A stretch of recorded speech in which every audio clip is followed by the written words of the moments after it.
नमस्कार, मैं हूं यश खुराना। स्वागत है आपका हरियाणा न्यूज के बेहद खास कार्यक्रम आपका जिला आपकी खबर में। विधानसभा के नतीजे से भारतीय जनता पार्टी में खुशी की लहर है और यूपी में बीजेपी ने बम्पर जीत दर्ज की तो उत्तराखंड, गोवा और मणिपुर में भी धमाकेदार जीत दर्ज की है। इस जीत को लेकर हरियाणा प्रदेश अध्यक्ष ओपी धनखड़ ने कहा, पीएम मोदी की विकास कार्यों पर जनता ने मुहर लगा दी है। ये जीत विकास और सुशासन की जीत है।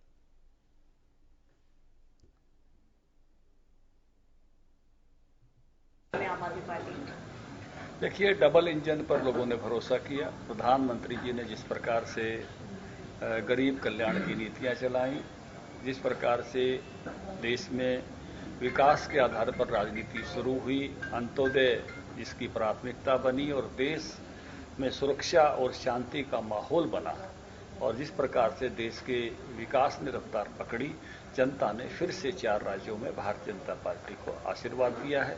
और ऐतिहासिक आशीर्वाद। पर्वतीय राज्यों में भी सरकारें बदलती रही हैं, उत्तर प्रदेश में भी बहुत वर्षों बाद दोबारा सरकार आई है। तो ये अपने आप में पूर्वोत्तर जो हमारे लिए बहुत बड़ा विषय होता था, वहाँ मणिपुर में सरकार बनना और गोवा में भी फिर से सरकार बनना, तो अपने आप में ये जनता का बहुत बड़ा आशीर्वाद है। और हम सब, कल प्रधानमंत्री जी ने भी कृतज्ञता अभिव्यक्त की। सारी पार्टी इस मामले में बहुत जनता के प्रति जो है कृतज्ञ है। उन्होंने फिर से भारतीय जनता पार्टी की सरकारों पर विश्वास जताया है, हमारे नेतृत्व के प्रति उस प्रकार का विश्वास व्यक्त किया है कि किस प्रकार से वो जो अहिर्निशम सेवा वही की तरह से जैसे प्रधानमंत्री जुटते हैं देश के लिए, उस पर जो है जनता ने मोहर लगाई। चलिए बढ़ते आगे। परिवहन मंत्री मूलचंद शर्मा ने बल्लभगढ़ को सौगात दी है। यहां वार्ड 38 के कॉलोनी वासियों को 1 करोड़ की सौगात दी है। इसके साथ ही 12 सड़कों को बनाने के काम का भी शुभारंभ किया। स्थानीय लोगों से नारियल तुड़वाकर शुभारंभ किया गया है। लोगों ने ढोल बजाकर परिवहन मंत्री का स्वागत किया है।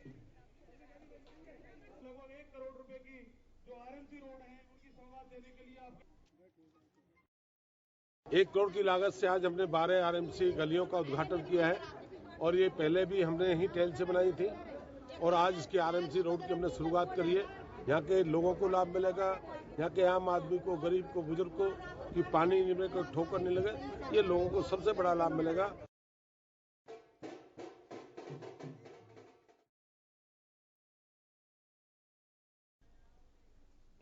वहीं फरीदाबाद के सेक्टर 12 में 3 दिवसीय उद्योग प्रदर्शनी मेले का आयोजन किया गया। इस मौके पर परिवहन मंत्री मूलचंद शर्मा सहित विधायक नरेंद्र गुप्ता, तेगांव के विधायक राजेश नागर और तमाम उद्योगपति मौजूद रहे। मौके पर मौजूद मंत्री मूलचंद शर्मा ने बताया, इस तरह के मेले लगाने से उद्योगों को एक नई पहचान मिलेगी और उद्योगों को भी बढ़ावा मिलेगा। मौके पर मौजूद तेगांव के विधायक राजेश नागर ने बताया, इस तरह के औद्योगिक प्रदर्शनी मेले केवल बीजेपी सरकार में ही संभव है। इससे छोटे छोटे उद्योगों को भी बढ़ावा मिलेगा, जिससे देश में आत्मनिर्भरता बढ़ेगी और रोजगार को भी बढ़ावा मिलेगा।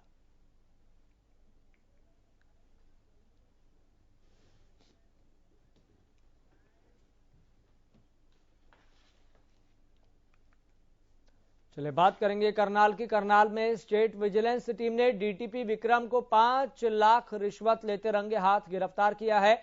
इसके साथ ही विजिलेंस ने डीटीपी के ड्राइवर को भी 5000 रुपए की रिश्वत के साथ दबोचा। दोनों आरोपियों को कोर्ट में पेश कर रिमांड पर लिया जाएगा।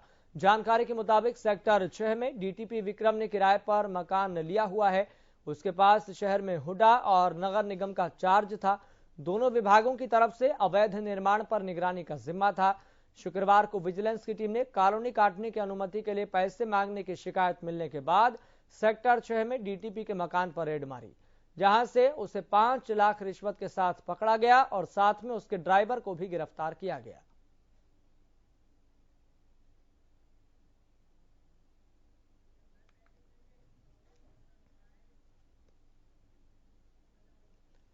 वहीं 5 राज्यों के विधानसभा चुनाव में मिली करारी हार के बाद कांग्रेस के नेता मंथन में जुट गए हैं, लेकिन इस बार समय के साथ कांग्रेस पार्टी के मंथन में भी बदलाव आ गया है। पहले कारणों को जानने के लिए मंथन होता था, लेकिन अब मंथन अपनों के गिरहबान में झांककर हार की वजह तलाशी जा रही है। रिपोर्ट आप देखिए।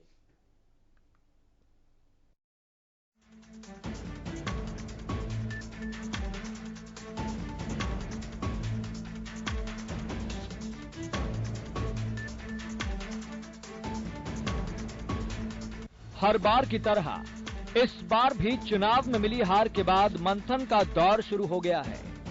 लेकिन इस बार का मंथन पहले के मंथन से हटकर है, क्योंकि अपने अपनों पर ही हार का ठीकरा फोड़ रहे हैं। इस बार की हार सिर्फ हार तक सीमित नहीं रह गई, बल्कि इस बार बात साख बचाने तक पहुंच गई है। देखिए, जब पूरा नेता बेईमान हो चुके हो, संगठन खत्म हो चुका हो, पब्लिक को कन्विंस करने के लिए मेहनत ना कर सके, लोगों के मुद्दों को लेकर के संघर्ष ना कर सके, तो किसी एक व्यक्ति के ऊपर दोष देना वो तो ठीक नहीं होगा। लेकिन मैं इतना कह सकता हूं कि अब कांग्रेस जो है वो एक ऐसा शरीर बच गया, देखने में वो शरीर है, लेकिन उसके अंदर ना तो इधर सर में बुद्धि बची, दिमाग, दिल नहीं बचा, लीवर नहीं बचा, अस्थि पंजर है, बाकी जो है शरीर के अंदर और कुछ नहीं है।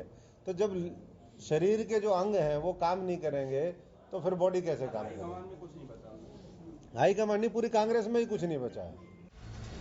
इसके साथ ही अशोक तंवर ने हरियाणा के पूर्व मुख्यमंत्री भूपेंद्र सिंह हुड्डा पर तंज कसते हुए कहा कि कांग्रेस नेता अपनी हार के लड्डू खा रहे हैं। हार पर लड्डू खाने वाले कांग्रेस को कैसे जिता सकते हैं? हम खत्म हो सकते हैं, लेकिन सुधर नहीं सकते। कांग्रेस अब इस नीति पर काम कर रही है। कोई खावा खुले में, कोई खावा लोगों के। कांग्रेस ही तो लड्डू बांट रहे हैं, खा रहे हैं, और क्या हो रहा है? वो कह रहे हैं, कोई कह रहा है कि भाई उसने उसको निपटा दिया, उसने उसको निपटा दिया, कोई किसी की हार से कुछ है, सारा ही तो सब कुछ समाप्त हो गया।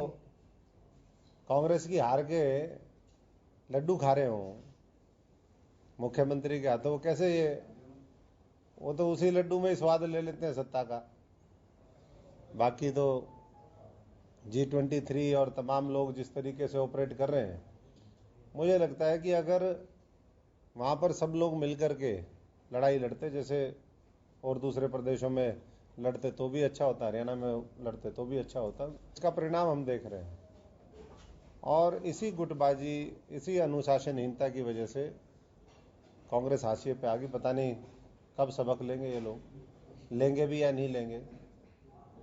बोले हम खत्म हो सकते हैं, सुधर नहीं सकते। कहीं ना कहीं ये संदेश देने का प्रयास कांग्रेस की तरफ से वो दिखाई देता है। कांग्रेस के हालात इतने बिगड़ चुके हैं कि अब बात आत्महत्या के मोड में आ गई है। आज उत्तर प्रदेश में 2 सीटों पर आकर के अटक गए, वहां 10-12 पे आके अटक गए, कहीं जहां लोग कहते थे। तो हमें तो पहले ही पता था कि कांग्रेस किस मोड में है। मैं तो हमेशा ये बात कहता हूं, पहले भी मैंने कही कि कांग्रेस पूरे तरीके से सुसाइडल मोड में चली गई है, और जिस पार्टी ने, जिस व्यक्ति ने सुसाइड करने की सोच ली, उसको कोई बचा नहीं सकता। पंजाब में बीजेपी और कांग्रेस को आप से मिली करारी हार के बाद भविष्यवाणी करते हुए कहा, आने वाले समय में हरियाणा में भी पंजाब जैसा हाल होगा। अगर इस हश्र से बचना है तो एकजुट होकर हरियाणा की जीत के लिए तैयारी करनी होगी। लोगों ने देखा है कि जो परिणाम आया ऐसा ही हरियाणा में आएगा। आने वाले समय में सबका सुपड़ा साफ कर देंगे। वहां छोड़ा किसको पंजाब में, ऐसे ही आने वाले समय में सब लोग मिलकर लगे तो ये जो हरियाणा को, जब से हरियाणा बना है, इसको लूटने और कमजोर करने का, इसको पीछे ले जाने का जिन लोगों ने काम किया है, वो सारे घरानों को उखाड़ के इस प्रदेश की राजनीति में एक बड़ा बदलाव आएगा। ऐसे ऐसे साथी जो है वो मैं समझता हूं कि फ्रंट पर होंगे, और जिन्होंने इस देश को, प्रदेश को लूटा है, वो हाशिए पे होंगे। अशोक तंवर ने साफ साफ कहा कि बीजेपी की लहर को अगर कोई रोक सकता है तो वो पंजाब और पश्चिम बंगाल के उदाहरण को देखें। कांग्रेस सिर्फ बीजेपी को जिताने का काम कर रही है। बिल्कुल, जहां जहां कांग्रेस है वहीं तो भाजपा है, बाकी जगह तो रोक दिया। देखो, पंजाब में दूसरा वो आया तो उन्होंने रोक दिया, बंगाल में ममता जी ने रोक दिया। तो आने वाले समय में यही लोग रोक सकते हैं। भारतीय जनता पार्टी को कोई रोकने का काम करेगा तो नया नहीं। देखिए, 2023 से पहले मुझे लगता है कि भारतीय जनता पार्टी का जो सपना था कांग्रेस मुक्त भारत का, वो कांग्रेस खुद ही पूरा कर देगी। अशोक तंवर के इन आरोपों के बाद कांग्रेस और बीजेपी की प्रतिक्रिया आना अभी बाकी है, लेकिन जो आरोप कांग्रेस पर लगाए वो गंभीर है। इसलिए सिमटती हुई कांग्रेस को गंभीरता से मंथन करना बेहद जरूरी है। हरियाणा न्यूज के लिए रोहतक से हर्ष। वहीं उत्तर प्रदेश में एक बार फिर भारतीय जनता पार्टी की सरकार बनने की खुशी में अंबाला में विश्व हिंदू परिषद बजरंग दल ने भगवा विजय यात्रा निकाली, जो शहर के मुख्य बाजारों से होकर गुजरी। और इस दौरान वीएचपी कार्यकर्ताओं ने नाचकर और फूलों रंगों की होली खेलकर अपनी खुशी जाहिर की है। इस बीच वीएचपी पदाधिकारियों ने कहा, अयोध्या में राम मंदिर निर्माण का सपना योगी आदित्यनाथ सरकार ने ही पूरा किया है, जिसके कारण लोगों ने उन्हें दिल खोलकर समर्थन दिया है।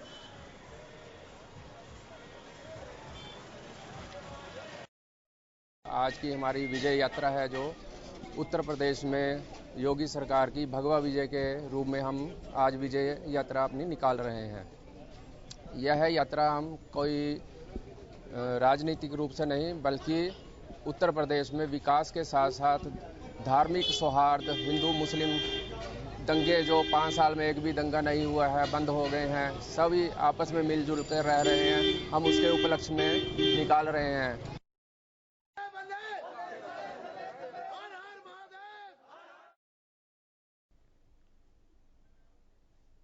चलिए बात करेंगे कैथल की। कैथल के लघु सचिवालय में आढ़ती एसोसिएशन ने प्रदर्शन कर सरकार के नाम उपायुक्त को ज्ञापन सौंपा।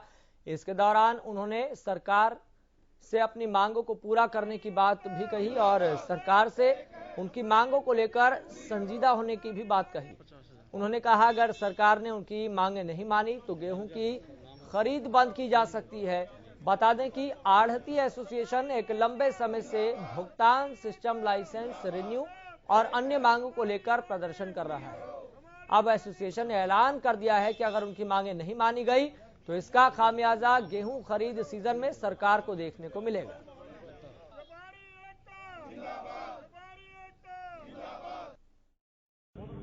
सबसे पहले तो यही है भी जो आड़तियों की आड़त है 2.5%, जो आज की नहीं है, काफ़ी समय से चल रही है और सरकार ने इसके लिए अमेंडमेंट भी कर रखी है। हमने यही बात करी है कि सरकार जो भी फसल परचेज करे या प्राइवेट जो भी परचेज हो 2.5% की आड़त आड़तियों के मिलनी चाहिए। दूसरा ये कह रहे हैं कि जो भी किसान है उनका एक मौलिक अधिकार है कि वो पेमेंट जिस भी खाते में लगवाना चाहिए, या तो अगर सीधा लेना चाहे तो उनको सीधी पेमेंट दी जाए, अगर वो चाहते हैं भी आड़ती के मार्फत हो तो वो आड़ती के मार्फत होनी चाहिए।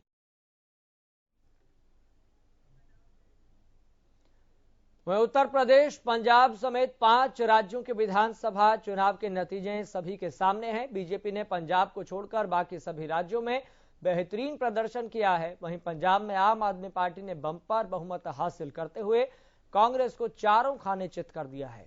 वहीं चुनाव नतीजों को लेकर हमारे संवाददाता जितेंद्र बेनीवाल ने लोगों से प्रतिक्रिया जानने की कोशिश की।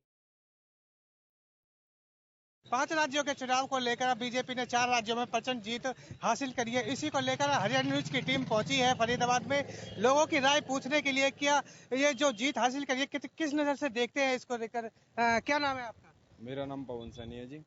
4 राज्यों में बीजेपी ने सरकार बनाई है, किस नजर से देखते हैं इस चुनाव को? ये 4 राज्यों में जो भारतीय जनता पार्टी की जीत हुई है ये बहुत ही अच्छा, क्योंकि भारतीय जनता पार्टी ने सारी जगह एक ही वर्ग में देखते हुए काम किया है, इसलिए भारतीय जनता पार्टी ने 4 राज्यों में सरकार बनाई है। तो और भी हमारे साथ कुछ लोग हैं, उनसे भी जानते हैं। 4 राज्यों में बीजेपी ने जीत हासिल की है, किस नजर से देखते हैं इस चुनाव को आप? बहुत बढ़िया था, मोदी जी के ऊपर जीता है चुनाव, हर जगह मोदी जी के काम से जीता है। अच्छा, योगी बाबा का काम बढ़िया था यूपी में। पंजाब में आम आदमी पार्टी ने अपनी सरकार लाई है, क्या कहना चाहोगे इसके लेकर? मैं कुछ नहीं कह सकता इस बारे में, वहाँ पे बीजेपी का कोई आधार था नहीं पहले से भी। नाम है आपका? 4 राज्यों में बीजेपी जीती, किस नजर से देखते हैं इस चुनाव को? सही, अच्छा, जो भी सही काम कर रहा था, हमारे टाइम बीजेपी आई चाहिए। हाँ, सरकार जब गरीबों को मर रही है, बीजेपी जो भी सही काम कर रहा था, अच्छा ही है साहब, और क्या करें? आगे भी बीजेपी जीतनी चाहिए। आगे बीजेपी जीतेगी और क्या जीतेगी। कहीं ना कहीं आप देख सकते हैं, साफ तौर पर लोगों का कहना है कि जो बीजेपी के कार्यशैली को देखते हुए जो बीजेपी ने जीत हासिल करी है, उसी के कारण से बीजेपी ने जीत हासिल करी। हरियाणा न्यूज के लिए फरीदाबाद। वहीं इस बार गुनहगारों को कटघरे में खड़ा करने वाली पुलिस खुद सवालों के घेरे में आकर खड़ी हो गई है। परिजनों ने पुलिस पर अपने बेटे को गायब करने के गंभीर आरोप लगाए हैं। रिपोर्ट आप देखिए।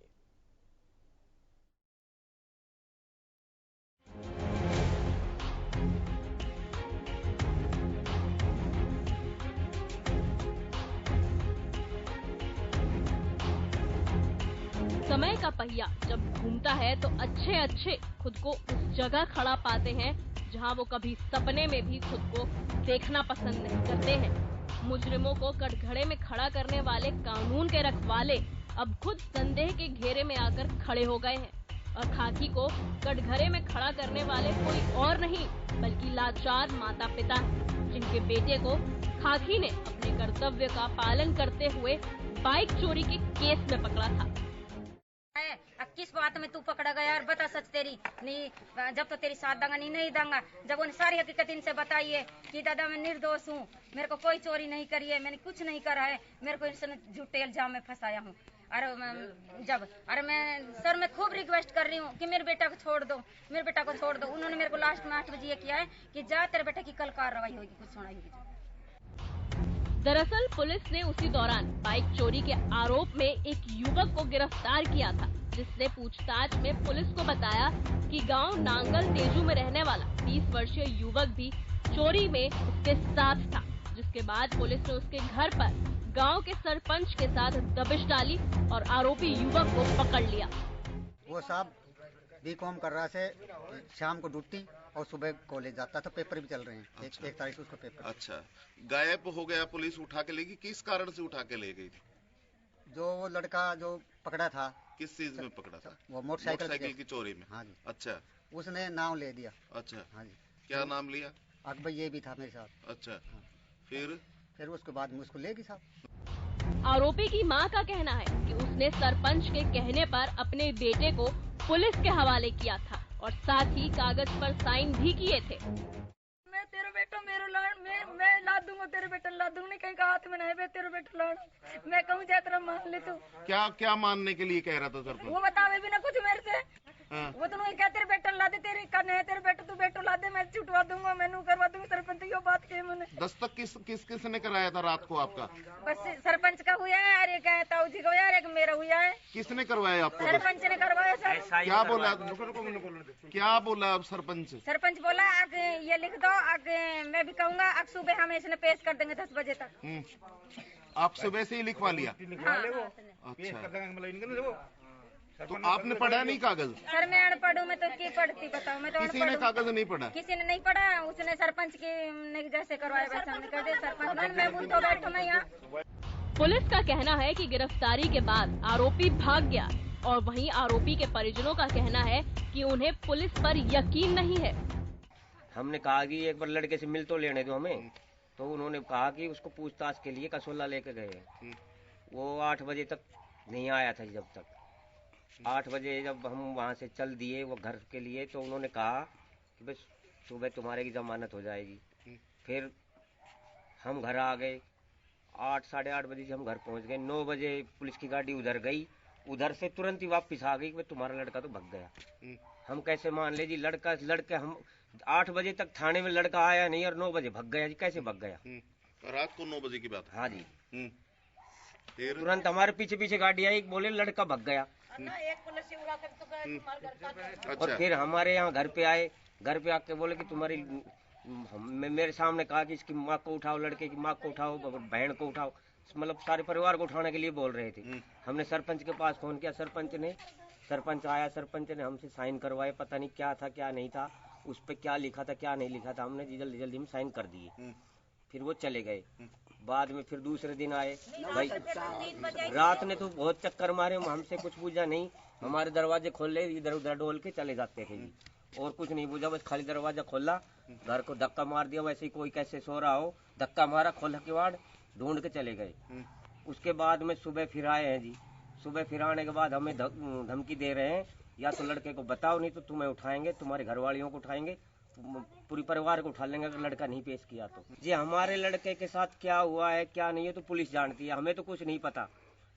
हाँ, हमारे लड़के के साथ कुछ ऐसी अनहोनी हुई है कि वो बता नहीं रहे, या तो उन्होंने कहीं रिमांड पे लगा, कहीं रिमांड पे लिया है, कहीं लग गई हो, मर गया हो, हमें इस बात की भी नहीं कह रहे कि मर भी सकता है जी। वहीं इस मामले में पुलिस अधिकारियों का कहना है कि पकड़े गए आरोपी की निशानदेही पर पुलिस ने चोरी की बाइक बरामद की है। पुलिस जब आरोपी को नकदी की बरामदगी के लिए उसे स्पॉट पर लेकर गई, तभी मौका देखकर आरोपी वहां से भाग गया। तो थाना बावड़ में एक शिकायत प्राप्त हुई थी मोटरसाइकिल चोरी, और उसमें 2,35,000 रुपये चोरी हो गई जी। इसमें FIR दर्ज करके और जांच शुरू की थी, और जो उसमें शक जाहिर किया था उन्होंने एक बंदे पे, उस बंदे को तुरंत पुलिस ने राउंड अप किया, उससे पूछताछ की तो उसने बोला कि मैं तो उसको दिया आया जी, जो ये नांगल तेजू का लड़का जो मिसिंग है, कि मैंने उसको दे दी थी मोटरसाइकिल और भी पैसे भी। इस बिना पे पुलिस ने जब उससे पूछताछ की तो उसने मोटरसाइकिल बता दी कि जी यहाँ खड़ी हुई है, और मोटरसाइकिल बरामद भी होगी उस लोकेशन से जहाँ उस बच्चे ने उस बंदे ने दोनों ने बताई। फिर वो बच्चा पैसे का रगड़ा, फिर उस लड़के ने कहा जी पैसे मैंने अगले फ्लाईओवर के नीचे कहीं छुपा रखे हैं। और जब वो घर के नज़दीकी था वहाँ पर जैसे ही वहाँ गए, वो हमारे एक SPO था, SPO बोले तो रिटायर्ड जो एक्स सर्विसमैन होते हैं वो जो लगे हुए हैं वो भी थे वहाँ पे, और IO भी था, और वहाँ से वो हाथ छुड़ा के वहाँ से और स्लिप हो गया और अब उसमें शिकायत प्राप्त हुई थी कि जी वो गायब हो गया। हालांकि उसी दिन ही पुलिस मौके पर गई थी और गांव में सरपंच साहब और गांव वालों ने लिख के दिया था जी सुबह 9 बजे हम इसको पेश कर देंगे, चलो भाग गया कोई बात नहीं, परंतु अभी तक वो आया नहीं है। पुलिस का साफ कहना है कि आरोपी मौके से फरार हो गया है, तो वहीं परिजनों पुलिस पर मारपीट सहित कई गंभीर आरोप लगाए। इस मामले में आरोपी के परिजनों ने SP से लिखित में शिकायत भी की। हालांकि पूरा मामला जांच का विषय है, जांच के बाद ही सामने आ पाएगा कि कौन झूठ बोल रहा है और कौन सच। हरियाणा न्यूज के लिए रेवाड़ी से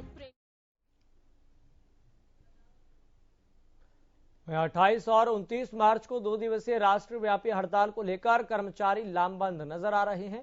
आज पूरे हरियाणा प्रदेश में जिला मुख्यालय पर कर्मचारियों ने सरकार के प्रति रोष प्रकट करते हुए नारेबाजी की, और इसी कड़ी में भिवानी जिला मुख्यालय पर सुरेंद्र सिंह मेमोरियल पार्क में एकत्रित हुए और मांगों को लेकर सरकार के प्रति नाराजगी जाहिर की और आने वाली हड़ताल को लेकर रणनीति तैयार की है।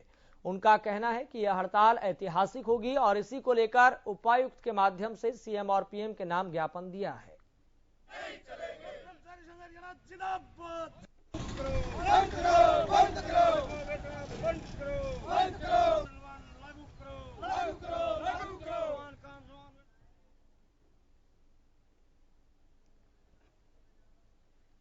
चलिए, आपका जिला आपकी खबर में फिलहाल इतना ही। मुझे दीजिए इजाजत, लगातार आप देखते रहें हरियाणा न्यूज।